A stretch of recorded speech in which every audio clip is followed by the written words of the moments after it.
Assalamualaikum warahmatullahi wabarakatuh. Alhamdulillah wassalatu wassalamu ala Rasulillah wa ala alihi wa ashabihi wa man saru ala nahjihi ila yaumiddin, amma ba'd.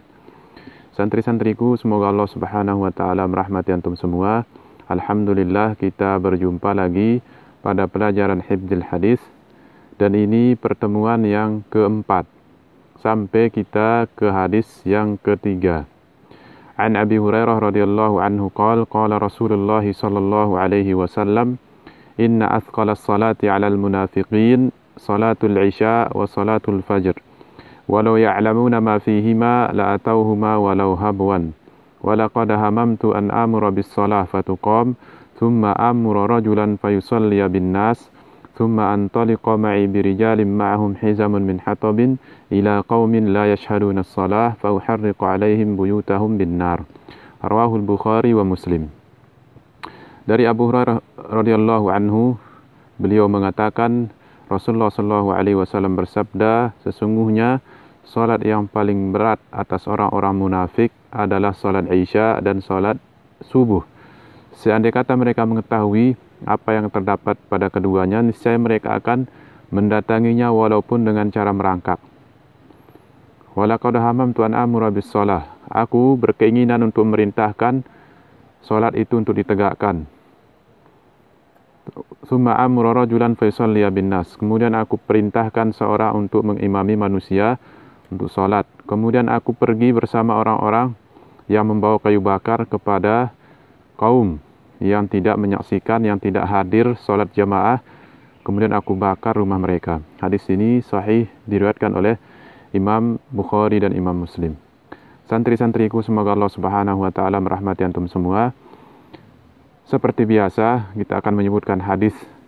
Kita akan menyebutkan beberapa faedah dari hadis sebagai penjelasan singkat. Faedah yang pertama adalah bahwasannya di antara sifat orang-orang munafik adalah berat dan malas melaksanakan sholat. Terutama dua sholat ini, sholat Isya dan sholat subuh. Mengapa demikian? Karena dua sholat ini waktunya ketika manusia istirahat dan waktunya masih gelap, sehingga mereka tidak dilihat oleh orang-orang yang sholat, yang menghadiri sholat jamaah. Sementara di antara sifat orang munafik yang jelas juga adalah mereka tidak beribadah melainkan supaya mereka dilihat oleh manusia. Makanya Allah Subhanahu wa taala sebutkan dalam Al-Qur'an, wa idza qamu ila sholati qamu kusala yura'unan nas wa la yadhkurunallaha illa qalila. Apabila mereka bangun melaksanakan salat, mereka melaksanakan salat dengan malas. Mereka ingin dilihat oleh manusia dan mereka tidak mengingat Allah Subhanahu wa taala kecuali sedikit. Jadi ini dia sifat orang munafik, di antaranya adalah malas dan berat melaksanakan salat secara umum. Terutama dua salat ini, salat Isya dan salat subuh. Faedah yang kedua yang dapat kita ambil dari hadis yang mulia ini adalah mengetahui keburukan itu sangat penting, ya, untuk kita jauhi dan hindari supaya kita tidak terjatuh pada keburukan tersebut. Makanya Hudzaifah bin Yaman, beliau mengatakan, kana an-nasu yas'aluna Rasulullah sallallahu alaihi wasallam 'anil khair wa kuntu as'aluhu 'anil syarr makhafata an yudrikani.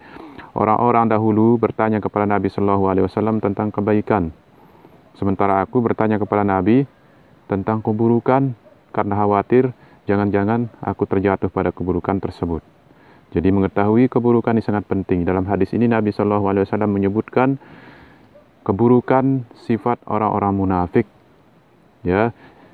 Kita mengetahui sifat-sifat orang munafik supaya kita tidak terjatuh, supaya kita tidak memiliki sifat tersebut. Kata pepatah Arab, Arabtu syarra la li syarri walakin li tawaqqih. Aku mengetahui keburukan bukan untuk mengerjakan keburukan tersebut, akan tapi untuk menghindarinya. Maka itu poin yang kedua. Faedah yang ketiga adalah besarnya pahala salat berjamaah, ya, terutama salat Isya dan salat subuh. Ya, kata Nabi sallallahu alaihi wasallam, walau ya'lamuna ma fihi, masandai kata mereka mengetahui pahala yang terdapat pada keduanya, niscaya mereka akan datang walaupun dengan cara merangkak. Seperti anak kecil ketika dia berjalan, belum bisa berjalan, dia merangkak, berjalan dengan kaki dan tangannya.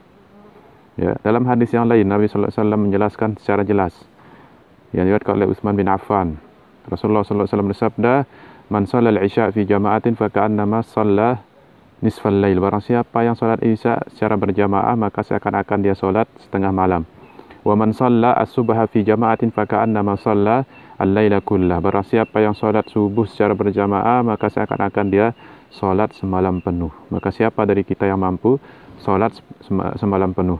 Maka dengan dua cara ini, menghadiri solat berjamaah secara umum, secara khusus menghadiri dua solat jamaah, yaitu solat subuh dan solat isya, ini pahalanya besar. Terakhir, faedah yang dapat kita ambil adalah bahwa solat jamaah ini hukumnya wajib bagi laki-laki. Dalam hadis tersebut ada kaidah usul fikih di situ, ya, matu'ida bil iqabi ala tarki fa huwa wajib. Apa yang diancam dengan mendapatkan hukuman bagi orang yang meninggalkannya, maka perkara tersebut, amalan tersebut atau perbuatan tersebut menjadi wajib. Atau dalam kaidah yang lain, ma yu'aqabu ala tarikihi, ya, apa yang dihukum atau diiqab karena meninggalkannya itu namanya wajib. Di sini Nabi SAW tidak menghukum orang-orang yang menghadiri sholat, orang-orang yang tidak menghadiri sholat jamaah, kecuali karena dia meninggalkan yang wajib. Seandainya kata sholat berjamaah ini tidak wajib, tentu Nabi SAW tidak akan membiarkan mereka, atau tentu Nabi SAW membiarkan mereka sholat sendiri-sendiri di rumah mereka, dan tidak membakar rumah mereka. Menunjukkan bahwasannya sholat berjamaah bagi laki-laki hukumnya wajib.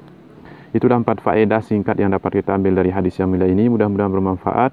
Barakallahu fikum. Assalamualaikum warahmatullahi wabarakatuh.